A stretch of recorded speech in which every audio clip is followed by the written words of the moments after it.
আৰম্ভ হ'ল অসম সাহিত্য সভাৰ বিশেষ বাৰ্ষিক অধিৱেশন। পুৱাৰে পৰা জনসমাগমত উদুলি মুদুলি পাছু ৰজাৰ সমন্বয় ক্ষেত্ৰ। সমাগম ঘটিছে বিভিন্নজনৰ অসম সাহিত্য সভাৰ অধিৱেশনৰ বাকৰিত। বুধবাৰৰ পৰা 4দিনীয়া বৰ্ণাঢ্য কাৰ্যসূচীৰে আৰম্ভ হৈছে মৰিগাঁৱত অসম সাহিত্য সভাৰ একাদশ বাৰ্ষিক বিশেষ অধিৱেশনখনি। প্ৰথম দিনৰ পুৱাৰ ভাগৰ কাৰ্যসূচী অনুসৰি আহঁতগুৰিস্থিত সাহিত্যৰথী লক্ষ্মীনাথ বেজবৰুৱাৰ প্ৰতিমূৰ্তি শ্ৰদ্ধাঞ্জলি জনাই সাহিত্য সভাৰ বিষয়াসকলে। অসম সাহিত্য সভাৰ সভাপতিসহ বিষয়ববীয়াসকলৰ উপস্থিতিত আৰম্ভ হয় এই কাৰ্যসূচী। আৰু তাৰ পিছতে 12পূজীয়া পাছু ৰজা সমন্বয় ক্ষেত্ৰত আৰম্ভ হৈছে অন্যান্য কাৰ্যসূচীসমূহ। আনহাতে বৃহস্পতিবাৰে পুৱা 107খন পতাকা উত্তোলনেৰে আৰম্ভ হ'ব বিশেষ বাৰ্ষিক অধিৱেশনৰ কাৰ্যসূচীসমূহ। আজি সমগ্ৰ অসমবাসীৰ কাৰণে এটা উল্লেখযোগ্য দিন। অসম সাহিত্য সভাৰ একাদশ বিশেষ বাৰ্ষিক অধিৱেশনখন এইবাৰ 12পূজীয়াত অনুষ্ঠিত কৰাৰ আয়োজন কৰিছে।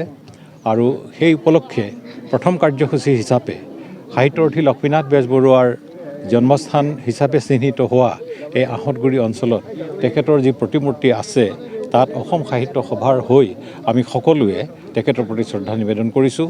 আৰু আজিৰ এই 2024 বৰ্ষটোৰ এটা তাৎপৰ্যপূৰ্ণ বৰ্ষ হৈছে এইকাৰণেই যে 1924 চনত অৰ্থাৎ আজিৰ প্ৰায় 100 বছৰ আগতে সাহিত্যৰথী লক্ষ্মীনাথ বেজবৰুৱাৰ সভাপতিত্বতেই অসম সাহিত্য সভাৰ 7ম বাৰ্ষিক অধিৱেশন গুৱাহাটীত অনুষ্ঠিত হৈছিল। গতিকে তেখেতে সভাপতিত্ব কৰা অসম সাহিত্য সভাৰ অধিৱেশনৰ 100 বছৰৰ পিছত 2024ত এইবাৰ এই মৰিগাঁও জিলাতে যে এই সাহিত্য সভাৰ বিশেষ বাৰ্ষিক অধিৱেশনখন হ'ব, ইও এক তাৎপৰ্যপূৰ্ণ বিষয়।